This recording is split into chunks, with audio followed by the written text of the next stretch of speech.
Assalamualaikum warahmatullahi wabarakatuh. Halo, saya Ren Abizan Favorit dari Fisika 2021 dengan nomor NIM 13066210011.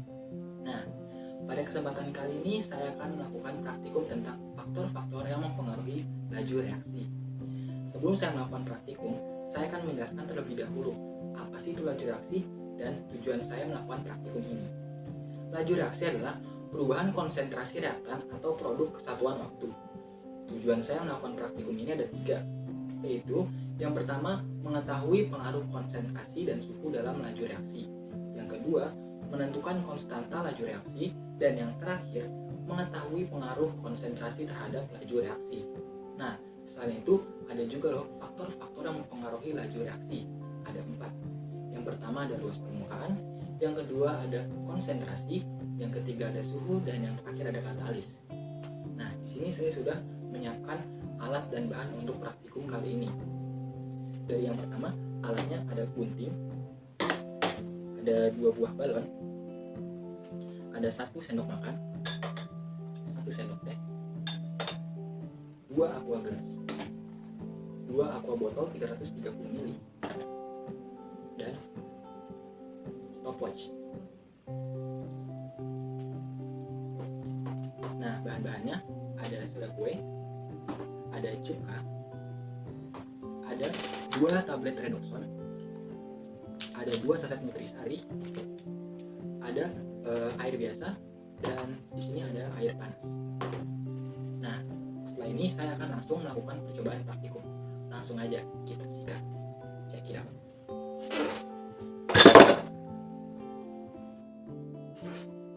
Nah, kali ini adalah percobaan praktikum yang pertama, yaitu faktor luas permukaan. Oke, di sini saya sudah menyiapkan alat dan bahannya.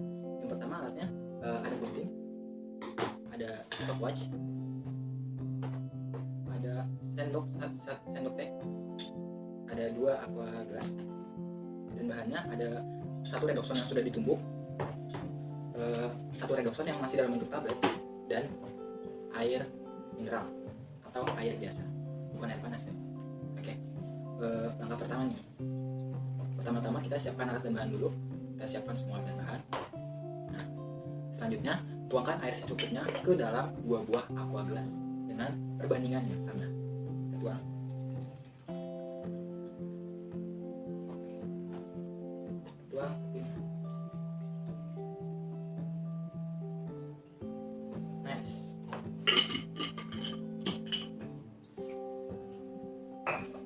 Nah, kalau sudah dituang, selanjutnya masukkan redoxon yang mana dulu ya? Yang tablet dulu atau yang udah ditumbuk? Yang mana dulu nih? Mana yo? Yang mana? Oh, yang masih dalam bentuk tablet. Oke, kita buka ya. Kita buka. Sembari kita mau menyemprongkan yang dalam bentuk tablet, kita siap-siap untuk menyalakan stopwatch dan nanti kita catat waktunya ya. 1, 2, 3.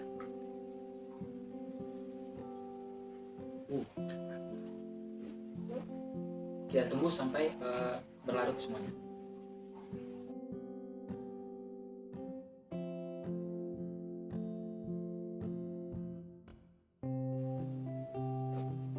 Nice. Waktunya adalah 1 menit 21 detik. Oke, kita catat ya. Kita catat. Nice. Nah, selanjutnya kita tuangkan yang redoxon yang sudah ditumbuk. Kita terus stopwatch lagi. Oke. 1, 2, 3. Oh.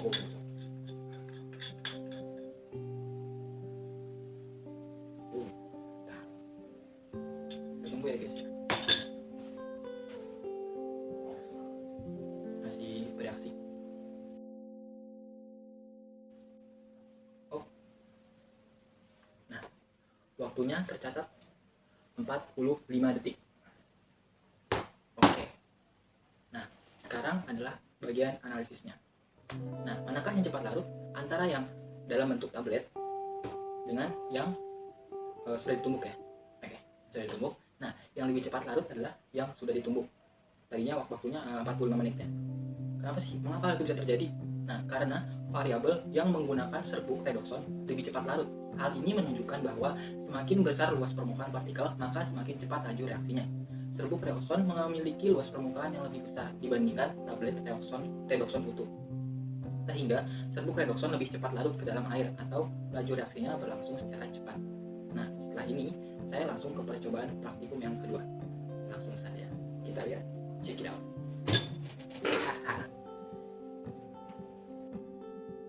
Nah, kita lanjut ke percobaan praktikum yang kedua, yaitu faktor konsentrasi.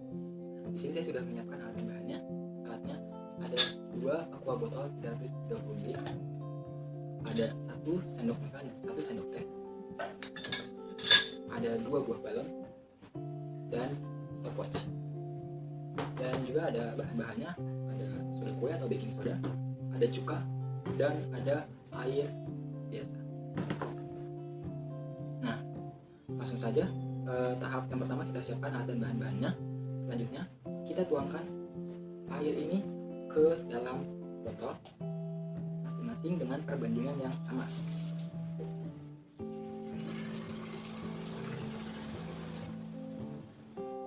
Oke, satunya lagi.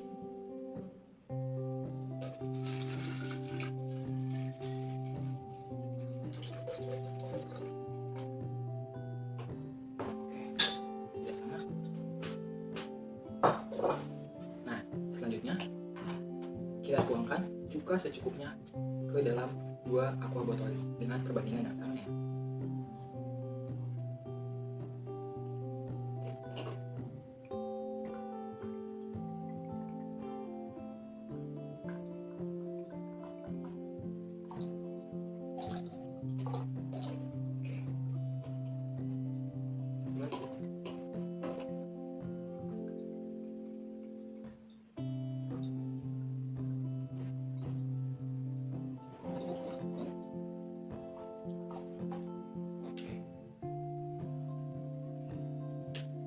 Sudah, kita masukkan baking soda ke dalam balon ini.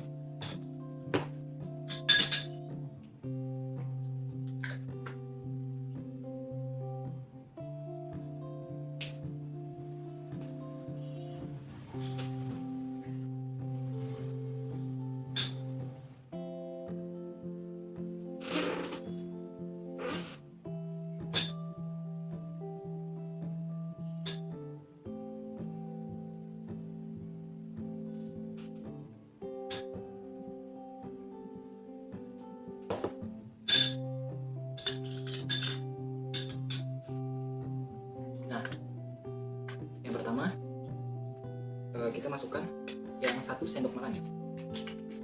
1 sendok makan.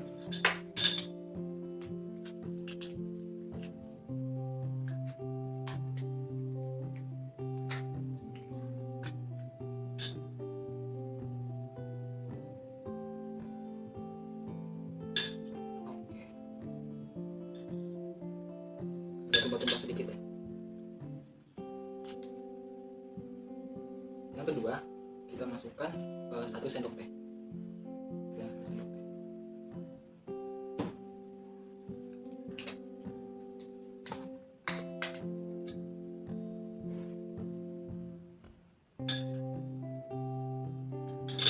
Oke.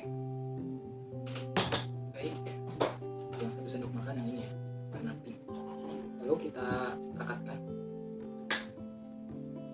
ke tutup botol ini.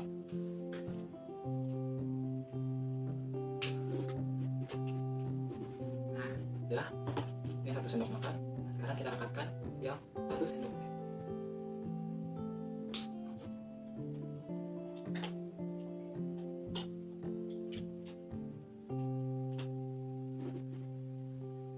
Nah, oke, sudah kita rekatkan. Selanjutnya kita tuangkan balon yang berisi balon yang berisi soda kue 1 1 sendok makan yang ini kita tuangkan ke dalam larutan yang sudah dikeraskan juga. Kita hitung pakai stopwatch juga. 1, 2, 3. Wow. Kita tunggu ya sampai benar-benar reaksinya berhenti.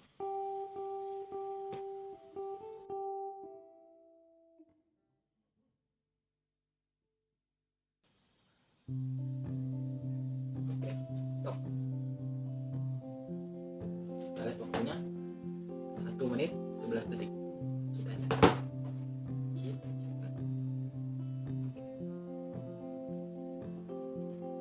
Nah, ini yang 1 sendok teh.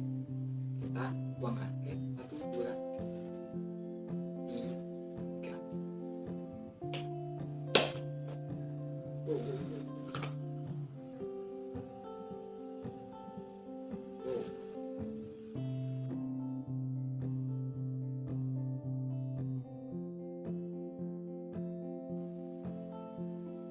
Oke, stop. Kita lihat 1 menit 15 detik. Kita catat ya. Nah, oke. Sekarang adalah analisisnya. Nah, manakah balon yang lebih besar atau cepat mengembang antara yang dalam diisi 1 sendok makan dengan 1 sendok teh? Nah, manakah yang lebih cepat mengembang? Mana yo? Yang 1 sendok makan. Mengapa hal itu bisa terjadi? Karena kandungan dalam natrium bikarbonat balon yang berisi 1 sendok teh soda kue lebih banyak atau lebih tinggi dari balon yang berisi setengah sendok teh soda kue. Nah, hal ini menunjukkan bahwa semakin besar konsentrasi reaksi, maka semakin cepat laju reaksinya. Karena makin besar konsentrasi reaksi, maka partikel pada zat tersebut lebih rapat, sehingga laju reaksi akan berlangsung lebih cepat dan frekuensi terjadinya tumbukan lebih banyak. Nah, setelah ini saya akan melakukan percobaan praktikum yang ketiga. Langsung saja. Check it out. Nah, sekarang adalah percobaan praktikum yang ketiga. Oke, di sini saya sudah menyiapkan alat dan bahan-bahannya. Percobaan praktikum yang ketiga adalah faktor 10. Di sini alatnya yang pertama ada gunting, ada 2 buah aqua gelas, dan stopwatch. Dan bahannya ada 2 saset nutrisari, ada air panas, dan ada air mineral biasa. Oke, langkah yang pertama kita siapkan semua alat dan bahan-bahannya. Langkah selanjutnya kita tuangkan air biasa dengan perbandingan yang sama, secukupnya saja ya. Ini gelas pertama, nah ini yang gelas kedua. Kita tuangkan dengan air panas.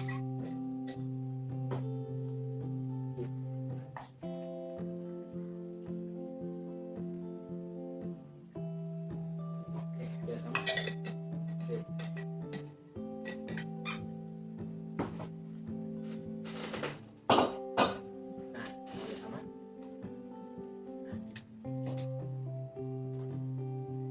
Kita buka saset yang pertama, kita tuangkan ke dalam air panas, yaitu gelas pertama. Kita siapkan stopwatch. 1, 2, 3. Kita tunggu sampai benar-benar larut. Langsung larut. Oke, stop. Dan hasilnya 16 detik. Kita catat waktunya. Nah, sekarang kita buka saset yang kedua untuk dituangkan ke aqua gelas yang kedua yang berisi air biasa. Oke, kita tuangkan. Kita siapkan stopwatch. 1, 2, 3.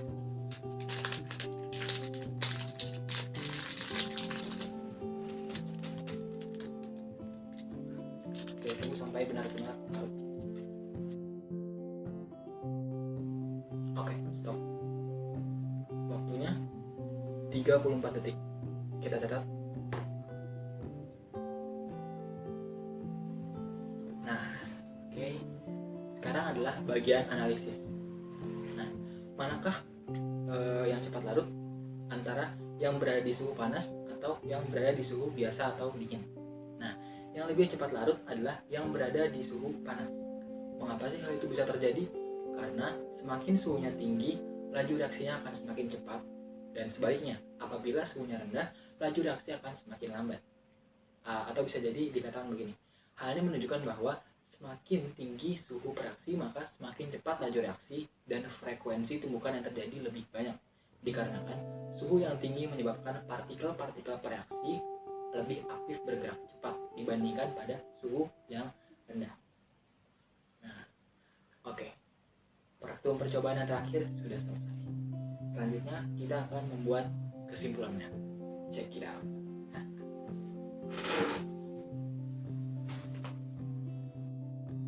Wait. Nah, sebelum kita masuk ke kesimpulan, kita lihat hasil percobaan praktikum kita yang tadi. Oke, langsung saja. Check it out.